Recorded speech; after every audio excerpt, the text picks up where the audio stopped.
Hello and welcome to NTD News Today. Kevin Hogan here. Let's take a look at our top stories. The U.S. Energy Secretary warning about more expensive heating bills this winter.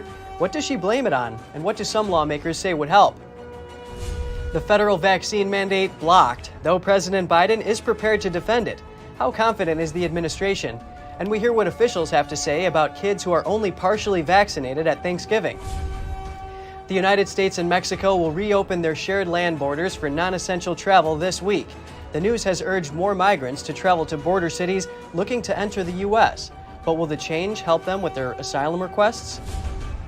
Violent clashes broke out over the weekend in downtown Boston as Antifa protesters showed up to an anti-vaccine mandates rally. Local police say 2 were arrested. A fan talks about the depressing scene after day 1 of Houston's Astroworld concert last Friday. People died when the audience rushed the stage.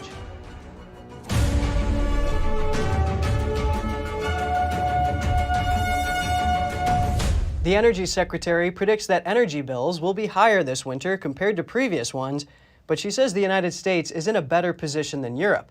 NTD's Jessica Beatty reports. Energy Secretary Jennifer Granholm said Sunday that Americans should expect to pay more to heat their homes this winter. This is going to happen. It will be more expensive this year than last year. AAA says gas prices now average $3.42 a gallon, compared to $2.10 a year ago. Granholm attempted to cast blame on oil and gas companies and OPEC, saying the president cannot control the price of gas because it's a global market. He can call upon increased supply, which he has done, and OPEC is unfortunately controlling the agenda with respect to oil prices. OPEC is a cartel and it controls over 50% of the supply. After taking office, President Biden shut down construction of the Keystone XL pipeline, which would have been able to transport oil from Canada into the United States. He also placed a freeze on some new drilling sites. Republicans have criticized Biden for forcing the United States to rely on OPEC Plus to deal with rising gas prices instead of boosting domestic oil production. Meanwhile, Biden's taking a victory lap this week, fresh off his Friday win in Congress for the bipartisan infrastructure deal. I don't think it's an exaggeration to suggest that we took a monumental step forward as a nation. On Wednesday, Biden will travel to Maryland to visit the Port of Baltimore to explain how his deal will upgrade the nation's ports as they struggle with backlogs. The legislation includes funding for roads and bridges, power grids, rail, broadband internet, water, climate policies, and others. Biden will also use his appearance in Baltimore to campaign for another huge piece of legislation, his $2 trillion Build Back Better plan. But that separate human infrastructure, social safety net, and climate bill is facing stiff opposition from Republicans and even from moderate Democrats. Jessica Beatty, NTD News. The United States is expecting a flood of international visitors crossing its borders by air and land today after lifting travel restrictions that were first imposed early in the pandemic. With COVID-19 travel restrictions to the U.S. lifted for much of the world Monday, airlines and officials are bracing for an influx of international visitors. United Airlines is expecting about 50% more international inbound passengers Monday than the 20,000 it had a week ago, and Delta Airlines has warned travelers to prepare for long lines. Delta said in the 6 weeks since the U.S. reopening was announced, it has seen a 450% increase in international bookings from the previous 6 weeks. The Biden administration has held multiple calls with U.S. airlines to prepare for the influx of travelers and has warned travelers crossing from Canada and Mexico by land or ferry to be prepared for longer waits starting Monday. The rules had barred most non-U.S. citizens from entering from 33 countries. Airlines will check vaccination documents for international travelers, and new rules will require airlines to collect passenger information for potential contact tracing. At land borders, U.S. Customs and Border Protection will ask if travelers have been vaccinated and spot check some documentation. Children under 18 are exempt from the new vaccine requirements, but all international travelers must provide a negative COVID-19 test. That reopening is spurring more than international tourists. Illegal immigrants and asylum seekers waiting at the U.S.-Mexico border are now questioning what the change means for them. Starting today, the nearly 2,000-mile border will open again for non-essential travel, Hundreds of illegal immigrants have arrived at Mexico's northern border city, Tijuana, many of them having traveled from other nations looking to enter the U.S.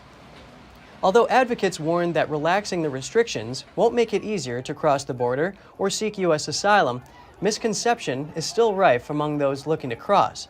That's especially true following an incident last week when local authorities angered them by throwing away tents and other items left in a migrant camp since February.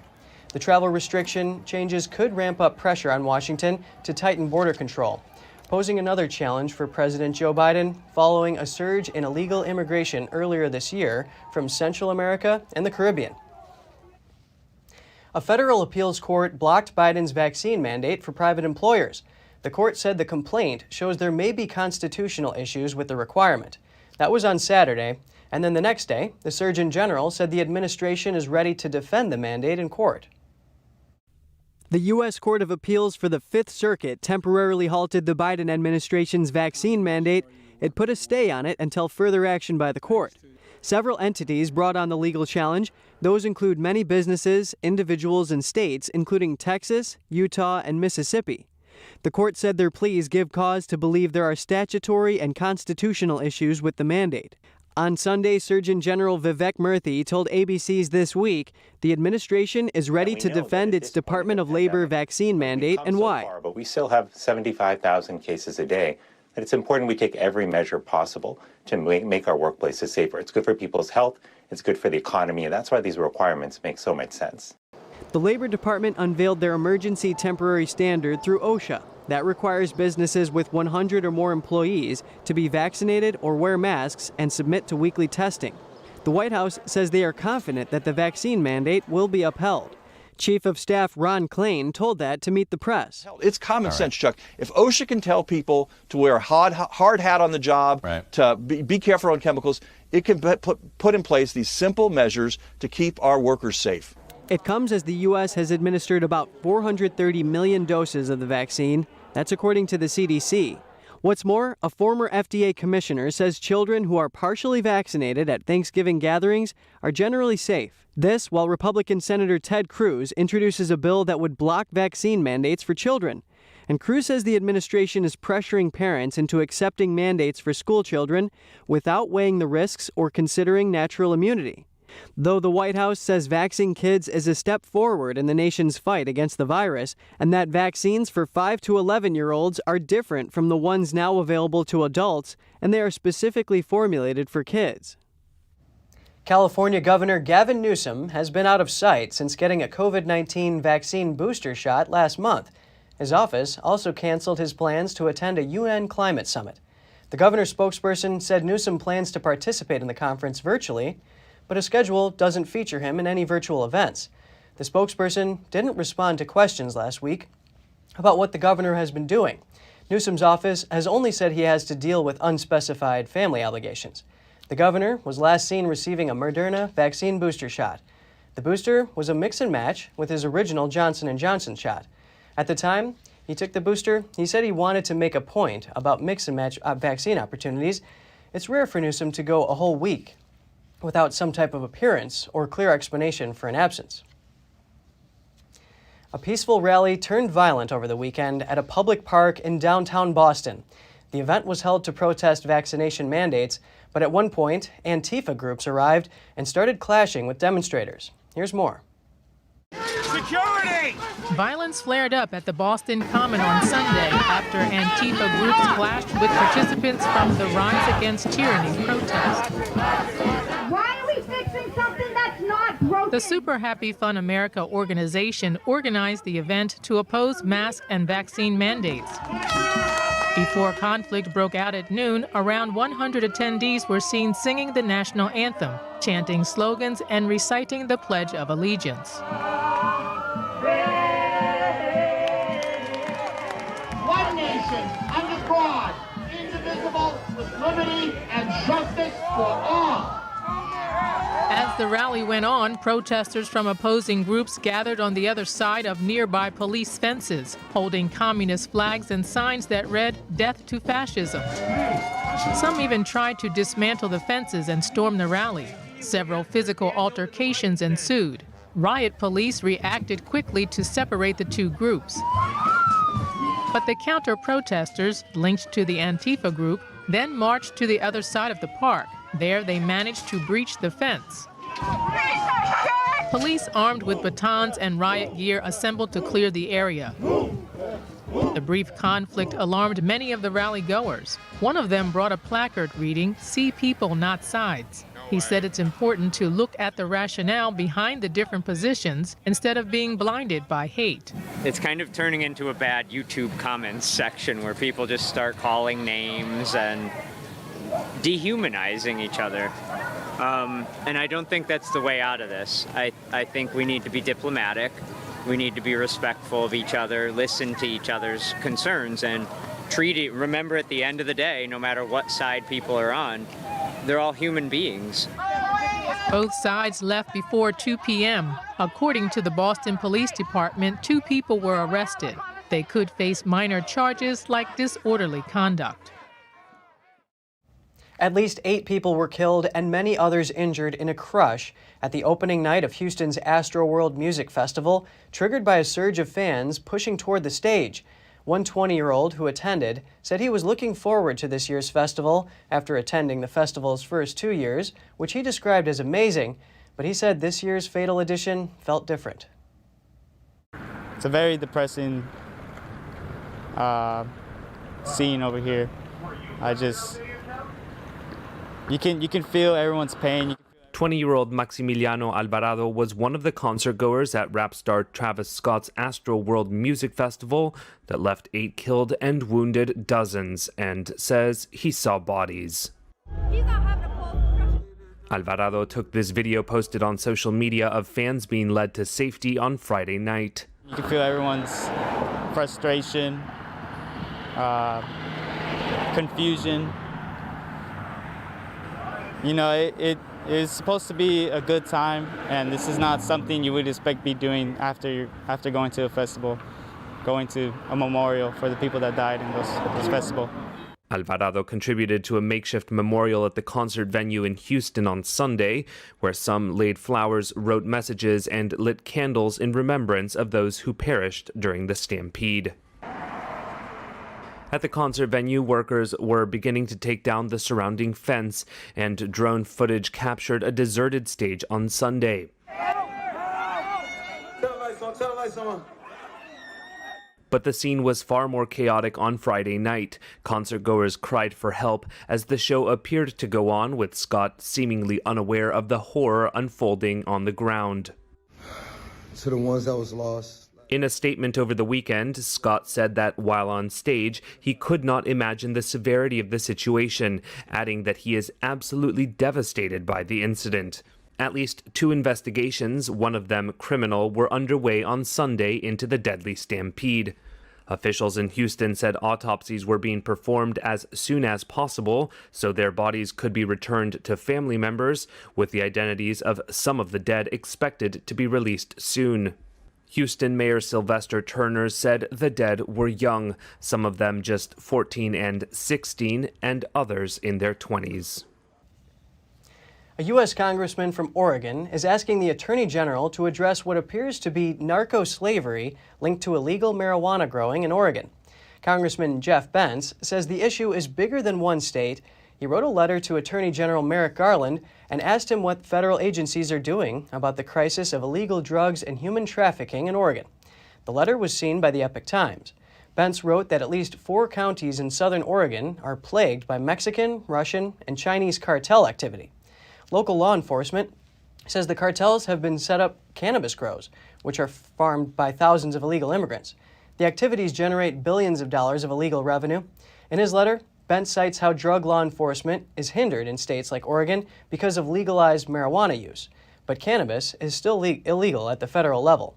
Bentz writes that the federal government's decision to ignore illegal cannabis production, combined with the administration's lax border policies, are resulting in a humanitarian disaster. The congressman says the state needs more resources. He requested teams of up to 20 people be sent to each of the 4 affected counties. He asked that those teams help local law enforcement to find and destroy illegal grows and prosecute the criminals behind them. And thousands of people ran 26 miles across New York City. We hear from some what motivated them to run and what brought the supporters out as well. Find out more here in NTD News.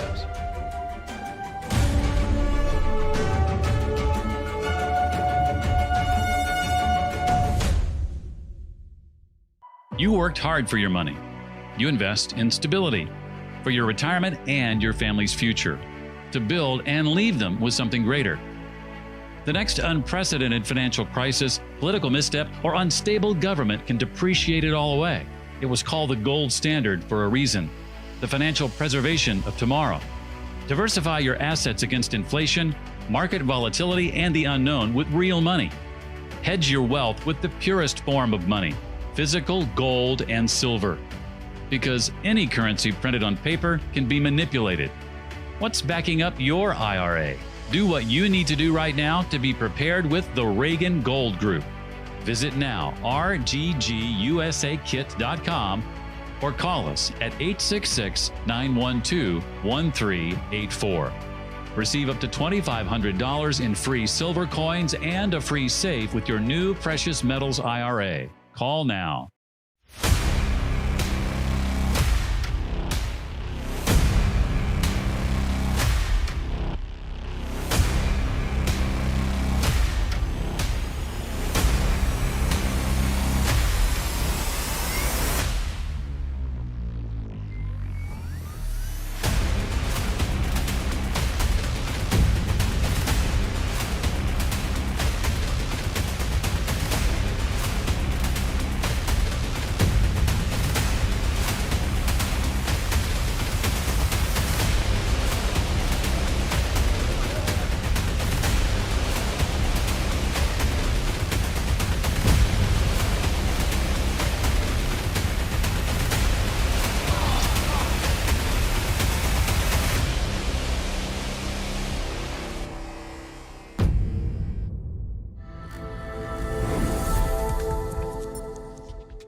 The 50th New York City Marathon is in the books. Thousands of runners from all over the world ran across the Big Apple. NTD's Arian Pastar was at the event. The 50th anniversary was supposed to be last year, but then of course the pandemic happened. This year's marathon, however, was held at full scale. Thousands of fans cheered along the route. What do you like about the New York City Marathon? Everyone coming together. The whole world comes together to run Central Park, all of New York City. It's an amazing feeling, especially after COVID. It brings together everybody. It's inspiring. You see all the elite athletes to just your everyday people out here running, laying it out all on the line. Professional female runners started before the men. They were also the first ones to cross the finish line. We're in Central Park at the finish line, and the winner of the professional women's race goes right here. Second one right after, and third place should come in any second as well, and there we go. Paris Chepchirchir from Kenya was the winner of the female race, and she already won gold just 3 months ago at the marathon at the Olympic Games in Tokyo. And Albert Courier, also from Kenya, won the men's race. It was his first big championship win. Arian Pastar, NTD News, New York. Two elite Ivy League universities in New York State evacuated parts of their campuses on Sunday after receiving threats that there were bombs inside several buildings. The Columbia Spectator student newspaper says Columbia University in New York City, which has 31,000 students, evacuated 3 buildings after it received bomb threats.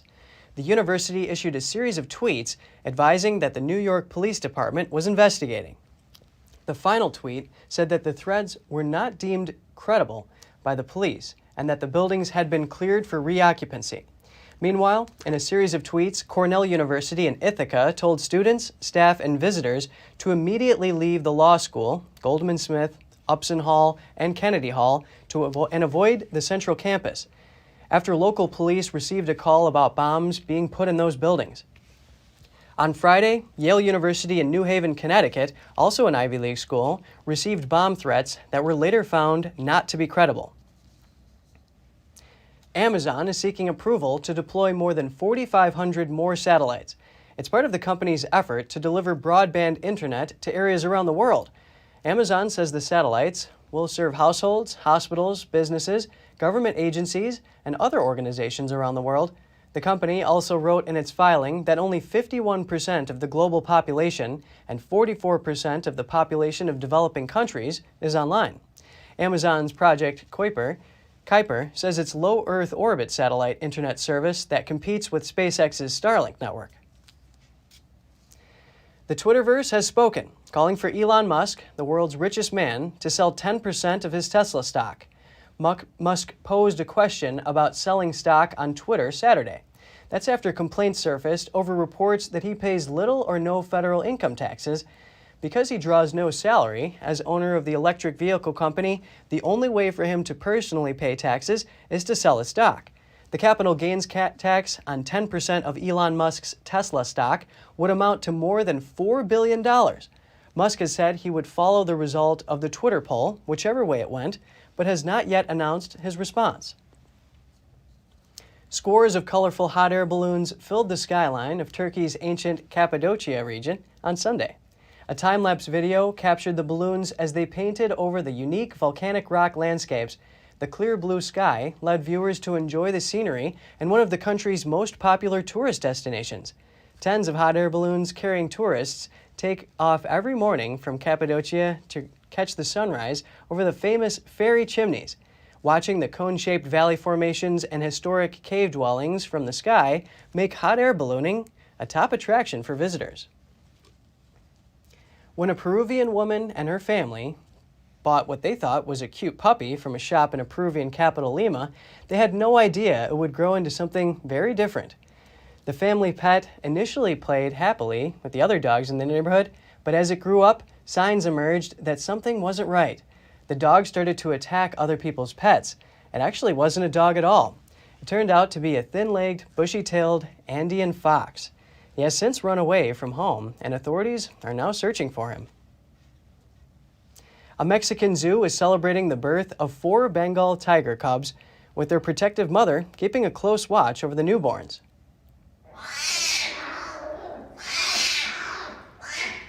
The 4 cubs were born in the San Jorge Park Zoo in Ciudad Juarez last month. They're reportedly in good health.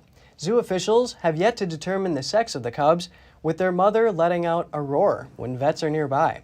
The arrival of the 4 Bengal cubs is a rare event.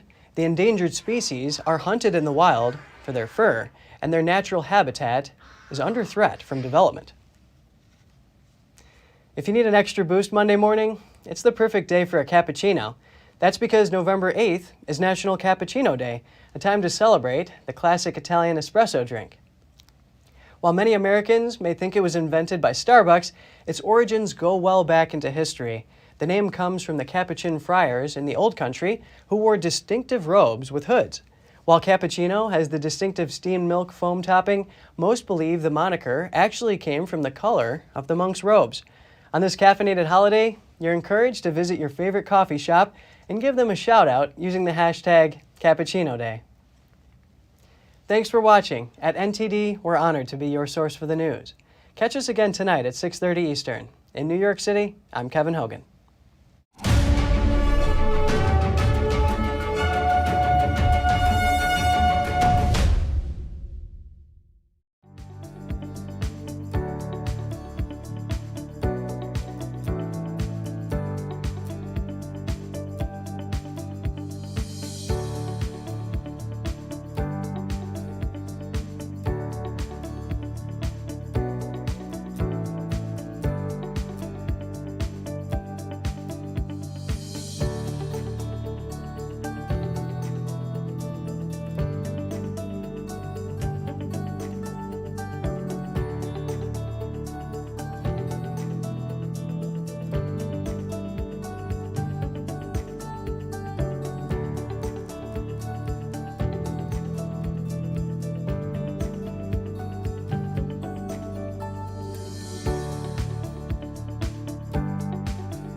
Before you go, here's something you should know.